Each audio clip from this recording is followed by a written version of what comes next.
अस्सलामुअलैकुम। उम्मीद करता हूँ आप लोग खैरियत से होंगे। आज का जो हमारा टॉपिक है ये रिटेन अर्निंग्स पे है। पहले हमने रिटेन अर्निंग वगैरह पे वीडियोस बनाए हैं, लेकिन वो सिर्फ डिफिनेशन है। आज हम पढ़ेंगे कि रिटेन अर्निंग्स क्या चीज़ है, retained earning financial retained earning statement क्या चीज़ है। इससे आने वाली वीडियोज़ में हम बताएंगे कि इनकी इम्पोर्टेंस क्या है और उनके पर्पस क्या है। इससे पहले वीडियोज़ में हमने इनकम स्टेटमेंट के बारे में बताया था, बैलेंस शीट के बारे में बताया था। आज जो हम पढ़ने जा रहे हैं ये रिटेन अर्निंग्स स्टेटमेंट है। उसको अगर हम मीनिंग पे बात करें तो रिटेन का मतलब होता है बरकरार रखना, अपने साथ रखना।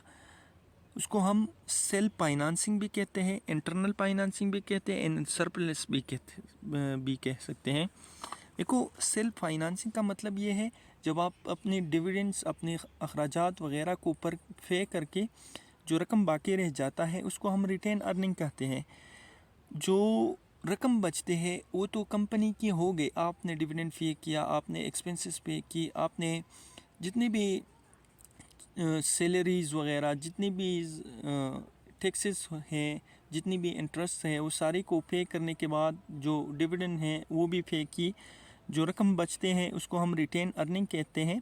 वो कंपनी की हो गई। कंपनी अपनी बैलेंस को री इन्वेस्ट करते हैं, उसको सेल्फ फाइनेंसिंग कहते हैं। या इंटरनल फाइनेंस का मतलब यह है कि अंदरूनी, मतलब जो कंपनी के अपने होते हैं। सरप्लस यानी किसी चीज़ को ज़्यादा करना, मतलब ऊंचा कर लेना। ठीक है जी। तो डिफिनेशन पढ़ते हैं कि retained earning is refer to the portion of a profit which not distributed as a dividend to shareholder but are reserved for the reinvestment of business। देख लिया जी। रिटेन अर्निंग्स प्रॉफिट के वो पोर्शन को हम कहते हैं जो डिस्ट्रीब्यूट नहीं होते, क्योंकि हम पहले डिविडेंड्स एज अ डिविडेंड्स हम उसे डिस्ट्रीब्यूट नहीं करते, क्योंकि हमने डिविडेंड ऑलरेडी पे किया हुआ है to share holder, but are reserve, जो बचाया जाता है फॉर द री इन्वेस्टमेंट, ताकि दोबारा इन्वेस्ट कर ले, अपनी बिल्डिंग्स को इम्प्रूव करे या अपनी बिजनेस को इम्प्रूव करे, या फॉर द फ्यूचर प्रॉफिट के लिए इन्वेस्ट करते हैं। कौन? कंपनी वाली, बिजनेस वाली। ठीक है जी। ये जो रिटेन अर्निंग स्टेटमेंट होते हैं, सारी मैंने यहाँ पे रिटेन अर्निंग स्टेटमेंट नहीं लिखा है। The statement of retained earning ये हमें क्या बताता है? इनकम स्टेटमेंट हमें बताता है कि कंपनी ने प्रॉफिट एंड लॉस कितना किया। इनकम स्टेटमेंट हमें यही बताता है। बैलेंस शीट हमें बताता है financial position of the company. अब रिटेन अर्निंग स्टेटमेंट की बनाने का क्या ज़रूरत है? तो ये हमें बताता है it is a financial statement that show the change in a company retain earning account for a period of time। कि हमने पिछले साल हमारे पास कितना रिटेन अर्निंग कितने थे और आज कितना है। ये क्या करते हैं? The change in company retained earning account for the period of time. दूसरी बात, it only show how retained earning have change during the period.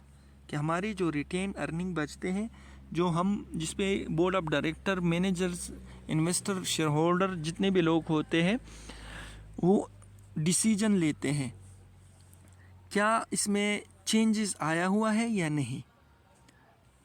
ठीक है जी। देखो, रिटेन अर्निंग का फार्मूला है बिगिनिंग रिटेन अर्निंग, जो आपके साथ ऑलरेडी है पिछले साल की। इसके साथ हम नेट इनकम लेते हैं, और नेट इनकम के लिए हम इनकम स्टेटमेंट में जाते हैं। वहाँ से जब हम रेवेन्यू से एक्सपेंसेस वगैरह सारी चीज़ें माइनस करते हैं, उसको देते हैं, उसको पे करते हैं, और जो टैक्सेस और डिविडेंड के बाद जो रकम बचता है उसी को हम नेट इनकम कहते हैं। प्लस उसको करते हैं, और जो डिविडेंड्स होते हैं वो उसको माइनस करते हैं, तो फिर हमारे पास एंडिंग रिटेन अर्निंग आते हैं। उसको फिर बोर्ड ऑफ डायरेक्टर्स, इन्वेस्टर्स जितने भी लोग होते हैं उस पर डिसीजन लेते हैं कि क्या हम इसको आगे जाके री इन्वेस्ट कर ले, या कोई नए प्रोजेक्ट में लगाए, या जो हमारे पास शॉर्ट टर्म की लाइबिलिटीज़ है या लॉन्ग टर्म की लाइबिलिटीज़ है उसको अदा कर ले, जो हमारे पास जो एसेट है लॉन्ग टर्म की या शॉर्ट टर्म की उसको फाइनेंस कर ले। इस सारी चीज़ों को मद्देनज़र रखते हुए ये कहाँ से पता चल जाता है, ये स्टेटमेंट ऑफ रिटेन अर्निंग से पता चल जाता है। ठीक है जी, तो ये मैंने वही डिफिनेशन लिखा हुआ है। और नेट अगर आप देख लीजिए तो नेट इनकम का रिज़ल्ट हमें क्या देता है, जब ये इंक्रीज़ होता है तो हमारे एसेट में इंक्रीज़मेंट आता है, हमारी रिटेन अर्निंग में इंक्रीज़मेंट आता है और हमारे ओनर इक्विटीज़ में इंक्रीज़मेंट आता है। और जब हम डिविडेंड देते हैं, जब हम डिविडेंड इंक्रीज़ करते हैं वगैरह वगैरह, तो हमारे पास हमारे नेट एसेट में हम डिक्रीज़मेंट आते हैं, हमारी रिटेन अर्निंग में डिक्रीज़मेंट आते हैं और हमारे ओनर इक्विटीज़ में भी डिक्रीज़मेंट आते हैं। इसी स्लाइड में हम बताएंगे आप लोगों को कि के स्टेटमेंट ऑफ रिटेन अर्निंग बनाती किस तरह है। देखो, मैंने आप लोगों के लिए ये एक सिंपल सा रिटेन अर्निंग स्टेटमेंट बनाया हुआ है, जिसमें ठीक उसी बैलेंस शीट की तरह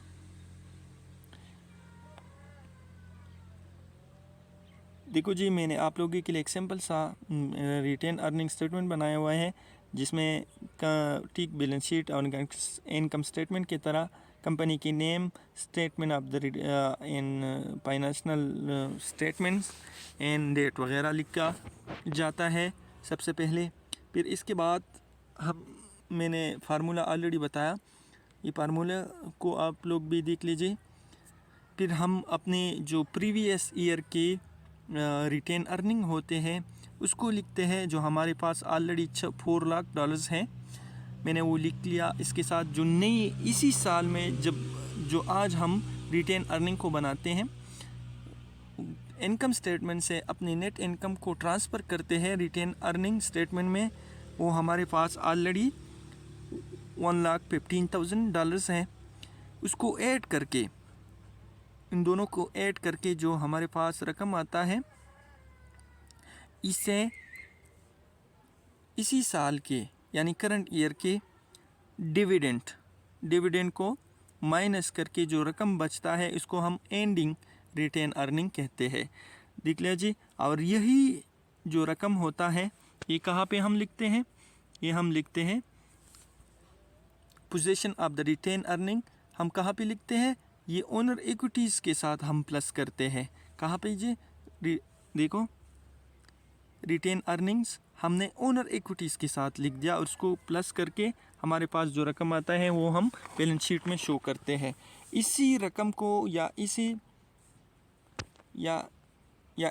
स्टेटमेंट को हम अपने सामने रखते हैं और फिर इस पे मुख्तलिफ़ किस्म के डिसीजन लेते हैं कि क्या हम इसी कंपनी में इन्वेस्ट कर सकते हैं, क्या हम इस कंपनी को क्रेडिट देते हैं, या इस कंपनी को मतलब कर्ज़ा दे सकते हैं, या इस कंपनी के जो बोर्ड ऑफ डायरेक्टर होते हैं यही स्टेटमेंट अपने सामने रखते हैं और उस पर मुख्तलिफ़ किस्म के डिसीजन लेते हैं फॉर द फ्यूचर प्रॉफिट के लिए। ठीक है जी, आज के लिए इतना ही काफ़ी है। इससे आने वाली वीडियोज़ में हम statement of the retained earnings के पर्पस बताएंगे, उसके इम्पोर्टेंस बताएंगे, क्योंकि सबसे इम्पोर्टेंस टॉपिक है ये।